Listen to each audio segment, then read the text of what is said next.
Here are 5 things I would do if I was diagnosed with diabetes today from a registered dietitian and type 1 diabetic. So first, I would get an endocrinologist. I would establish care with one. I understand a lot of people go to their primary care, but to be honest, if you want the best care, I believe you'll get that from an endocrinologist. They're an expert in it.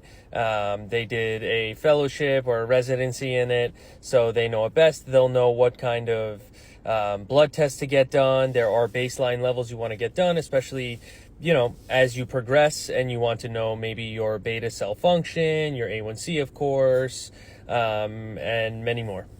Number 2, I would get a glucose monitor. I would get 2. So I would get the traditional finger pricker one. You can start out with that. You could check it 3 times a day, fasting, middle of the day, and maybe before bedtime. But pretty quickly, I would get a continuous glucose monitor as well. These are excellent. These tell you your blood sugar every 5 minutes, and they give you trends. So if you just prick your blood sugar at 12 o'clock in the middle of the day and just say it's 120, you don't know if it's on its way down or on its way up. But with a glucose monitor, a continuous glucose monitor, these are going to give you much more insight. And there are some that you can get now out of pocket without a script. I know. Number 3 would be to take a breath and understand that it's going to take patience. Not just to deal with everything you have to do with, say, medications or diet, but to deal with insurance. There are some things that you would think insurance covers or makes easy, but unfortunately, it's sometimes you have to jump through hoops, and it's not the most fun experience, and you may be spending 30 minutes to an hour on the phone with insurance fighting for things. But don't give up. Number 4, I would find a dietitian.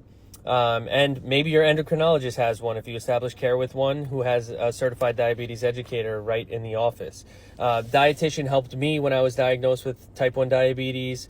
I understand endocrinologists are good and doctors, but to be frank, they probably have no more than 10 minutes with you. With a dietitian, you could see them weekly for 45 minutes, and you can learn a lot through them.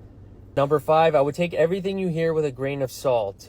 I would try to trust your dietitian, trust your endocrinologist, and understand that you may be in it for the long haul. So it's not all about fixing that A1C in 2 months. Try to establish a plan that is going to be consistent and something that you can do basically forever, because you want to change your lifestyle, especially for people who want to try to come off medication or avoid going on medication whatsoever. So you need to establish something from the get-go and a plan that you can put in place forever.